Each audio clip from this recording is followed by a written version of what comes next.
All right, my friends, thank you. Thank you.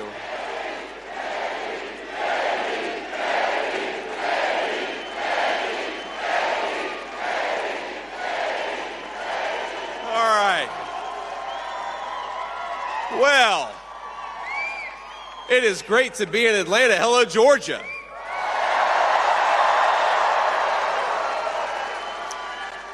In 93 days, we're going to take back our country and elect Donald J. Trump once again. It's going to start right here in Georgia. Now, let's recap the last month in political history. We have to remember, just over a month ago, President Trump wiped the floor with Joe Biden on that debate stage, exposing a massive cover-up of the president's mental incapacity. He saved America from 4 more years of the disaster of Joe Biden. And during that same time, Donald Trump accepted our own party's nomination with overwhelming support. We held the most successful convention in history. He took a bullet for this country and didn't miss a single day of work. Now, he did that in 1 month.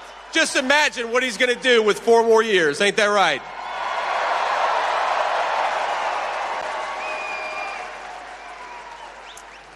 Now, after covering up Joe Biden's incompetence for the last 3.5 years, our friends in the media are at it again.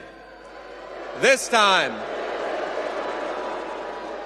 they're gaslighting us on Kamala Harris's radical record. They want to portray her as some kind of sensible moderate, despite all evidence to the contrary. Now, this is the same media that told us, remember, my friends, for 3.5 years that Joe Biden, who couldn't complete a sentence, was Albert Einstein. And now they want to tell us that Kamala Harris is Abraham Lincoln. But anybody who is too blind to see Biden's incompetence, or let's be honest, too dishonest to admit it, doesn't deserve to be commander-in-chief. Kamala Harris is not getting a promotion to the presidency of the United States.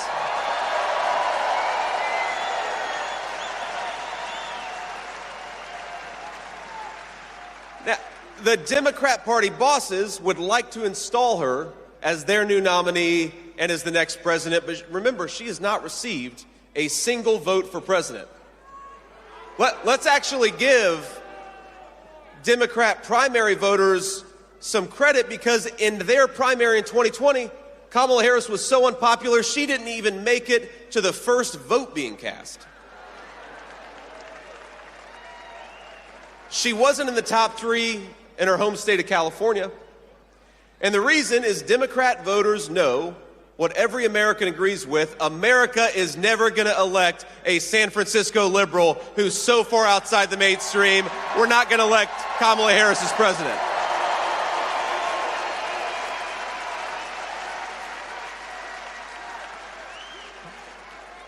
Now, let us count the ways of the disastrous policies of Kamala Harris. 500,000 kids. I was at the border just a couple of days ago. 500,000 kids had trafficked by the drug cartels because of her policies. She was the border czar. The media lies to you, but she was. Hardworking Americans cannot afford groceries because of her policies. Gas and energy are through the roof because of her policies. Housing prices are out of control because of her policies. You cannot let in 20 million illegal aliens to compete with Americans for scarce housing and then raise interest rates, which is exactly what Kamala Harris has done. And people right here in Georgia and all across the country have suffered because of it. Now, the media calls her a moderate, but there's nothing the fake news loves more than a fact check, so let's do a fact check. Kamala Harris was the most liberal United States senator during her entire time in public service. As America's border czar, Kamala Harris unleashed the worst border crisis in American history. 10 million illegal aliens have invaded this country. The total, that's what they say, that's the official number, it's probably more than that. Biden and Harris, on day 1, they suspended deportations. They stopped building the border wall. I saw it just a couple days ago. It's sitting there on the ground, ready to be finished, but Kamala Harris won't let them.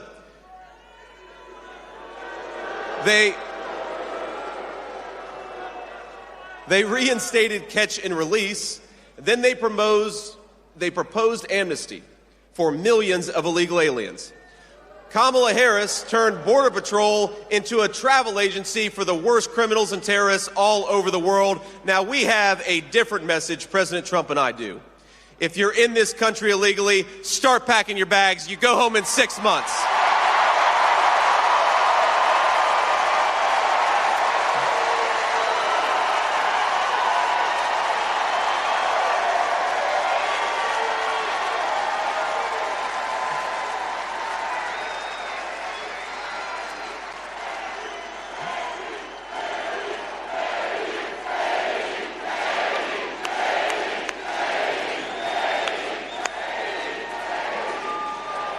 But we're not done yet. The border isn't the only thing Kamala Harris has wrecked during her time in office. In 2021, she was the tie-breaking vote on $2 trillion of reckless spending that juiced this inflation crisis and sent a lot of money to China. Well, I don't think we should send money to China. I think we ought to keep it right here at home.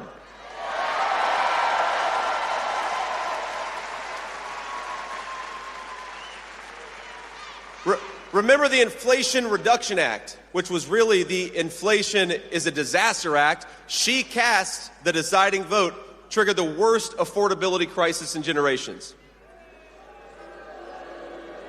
And at the same time, she said that high gas prices were, quote, the price to pay for democracy. A woman who's never earned a vote for President of the United States. That's the price for democracy. Well, it's not the price for democracy, my friends. It's the price we paid for her failed leadership.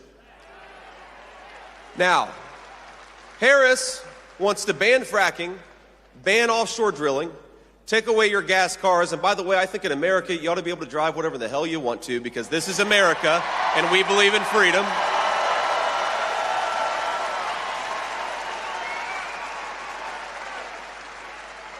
She wants to take away your gas stoves. She even wants to take away your ability to eat red meat. That's how out there she is.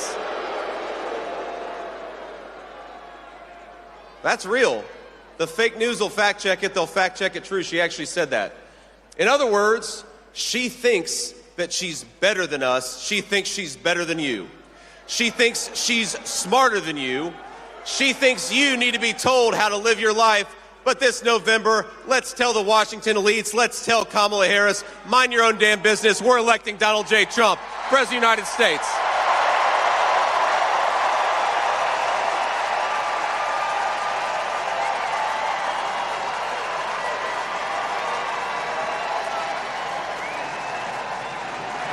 Now,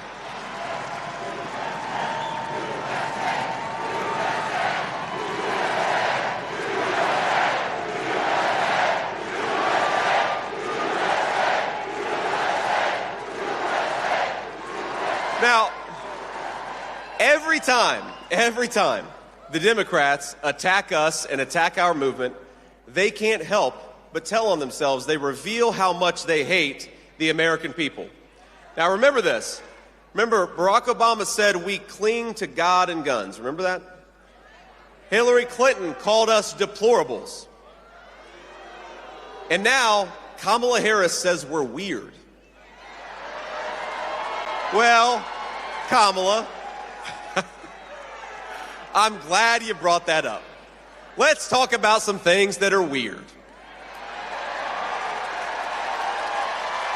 We think it's weird that Democrats want to put sexually explicit books in toddlers' libraries.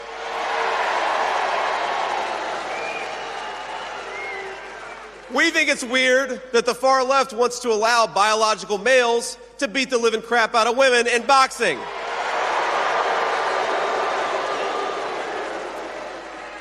We think it's weird for a presidential candidate to bail convicted rapists and murderers out of prison, and that's what Kamala Harris did. And I think it's especially weird when Kamala Harris comes to Atlanta. I believe came here to this arena. Kamala Harris comes to Atlanta, and talks with a fake Southern accent, even though she grew up in Canada. You can't make it up. That's pretty weird.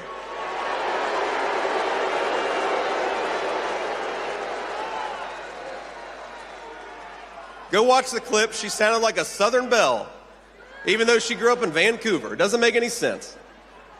But on November 5th, she can go back to using her San Francisco accent, because we're going to send her packing and we're going to reelect Donald J. Trump, President of the United States.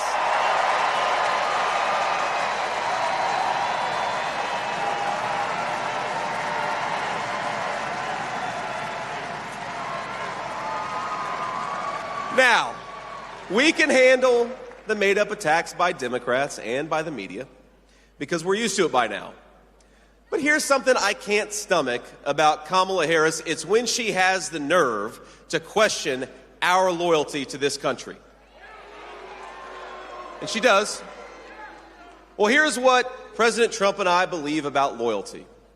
Loyalty to this country is closing our border, not opening it up.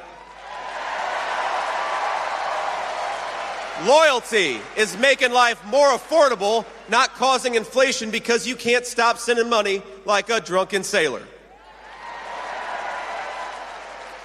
Loyalty is safeguarding Medicare for American citizens, not bankrupting it by sending it to illegal aliens, which is what she wants to do.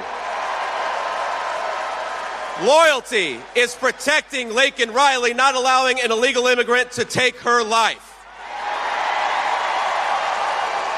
Loyalty is serving in the United States Marine Corps, something I am proud to have done.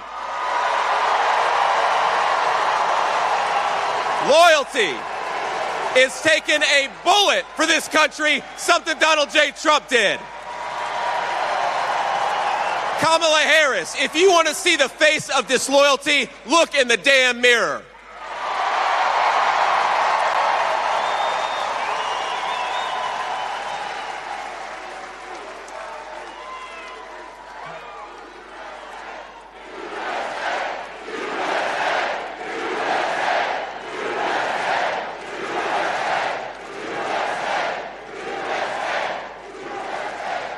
Now, for decades, we've gotten used to it. Politicians in Washington have sold out this country. We got to remember when the multinational corporations and the lobbyists called their offices, a lot of them traded American jobs for campaign cash. Now, they'd never admit that, of course. They'd brag about trade deals and they'd promise cheap products. They called it globalization, and that's what it was, sending American jobs to some other part of the globe instead of keeping them right here at home. And if it's up, my friends, if it's up to Kamala Harris, it's going to keep on happening. Let's remember her record. She voted to preserve NAFTA, the very trade deal that sent American jobs to Mexico and turned American dreams into nightmares. Now, she's asking us for a promotion, and I think it's time to say to Kamala Harris, you're fired.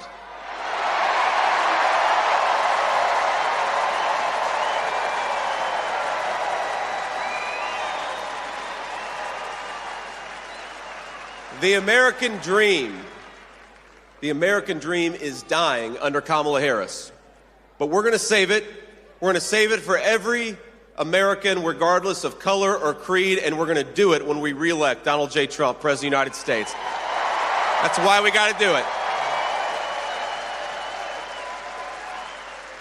You know, President Trump knows a few things that the Washington politicians forgot. He knows that 1 million cheap plastic toys from China is not worth a single American manufacturing job.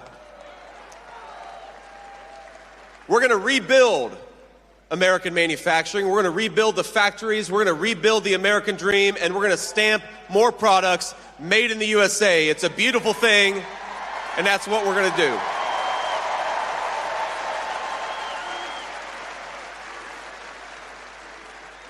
Now, I've seen the consequences of electing failed politicians like Kamala Harris. I've seen it in my own hometown because more often than not, it's the people the Bible calls the least of these that suffer the most when Kamala Harris doesn't do her job. They like to say they're for the little guy, but it's the little guy who hurts the most when Kamala Harris fails. Now, a lot of you know my story. You know how I grew up. I was raised by a strong woman. a Christian grandmother who loved the Lord, but also loved the F word. Ladies and gentlemen, she was a study in contrast. I think there are a few out here just like it. Now people ask me, how is it that you were able to grow up in a poor family, grow up in a family that was struggling, had a lot of chaos and a lot of trouble? And the answer is because, one, this is the greatest country in the world and the American dream is still possible.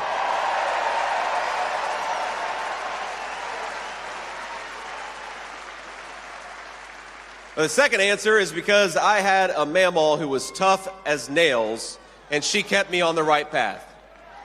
Now, I could tell you a lot of stories.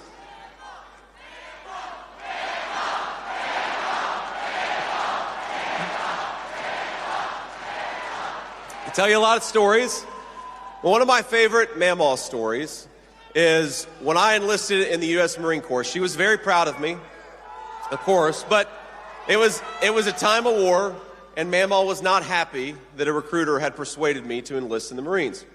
So I remember he came over to our house and started to walk up the steps to her porch, and she said, "Look, if you step one more foot on my porch, I'm going to blow that thing off." And she had 19 handguns at home, so that was not an idle threat. But that strength and that discipline allowed me to achieve my dreams, and things worked out for me because we love our country. It's a great country, and because there are women like mamaw all over this country making sure kids are able to achieve their dreams. Thank you. But let's be honest, there were some tough times too. And this goes to the point about Kamala Harris's failures. I remember the reason mamaw raised me is because my mom struggled with addiction for a big chunk of my early life. And I'm proud to say that she has been clean and sober for almost 10 years now. I'm so proud of my mom.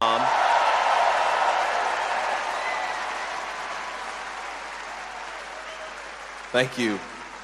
And for all those struggling with this terrible problem of addiction, no, there is hope and there is recovery.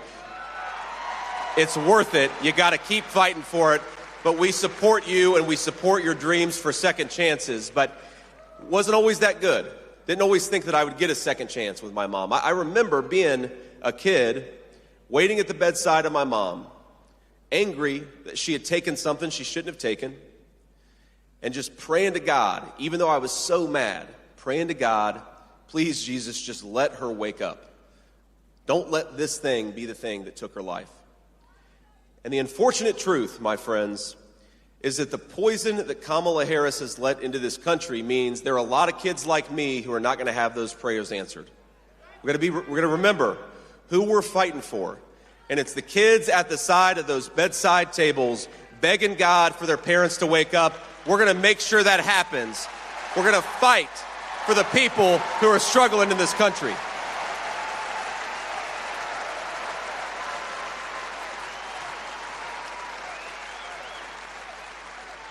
And the contrast between an America led by Kamala Harris and an America led by President Trump, it couldn't be more clear. Remember, President Trump's vision was closed borders and open factories. Kamala Harris's vision is the exact opposite: open borders and closed factories. Kamala Harris, she wants bigger government that can tell you what to do, and she also wants smaller bank accounts, which I think a lot of us have seen. But Donald Trump, by contrast, delivered record paychecks and the strongest border in history. What an amazing record of accomplishment.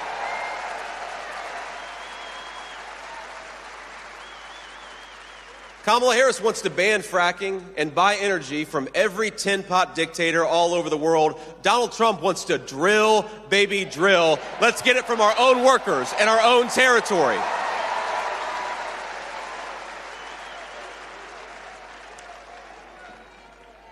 Kamala Harris wants to raise your taxes, and she wants to make it easier for companies to ship jobs to Mexico and China. Donald Trump wants to lower taxes for hardworking families. In fact, he already did it, and we want to reward companies that hire American and buy American. It's all about protecting the workers of this country.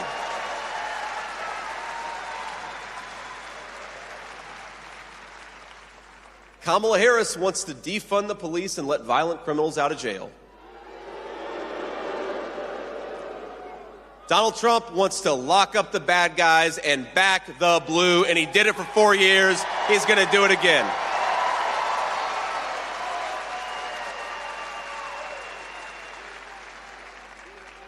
So I want to send a message out there to those who are struggling, those who are trying to make ends meet. If you're scraping by instead of thriving, I know what that feels like. I know what it's like to choose between paying off the credit card or buying groceries. I know what it's like to watch families fall apart under financial stress. I know what it's like to worry that a parent will never kick that habit, and I know what it's like to worry that that habit is going to eventually claim their lives. But I also know that our national motto is "In God We Trust," and God tells us not to despair, but to hope. Hope.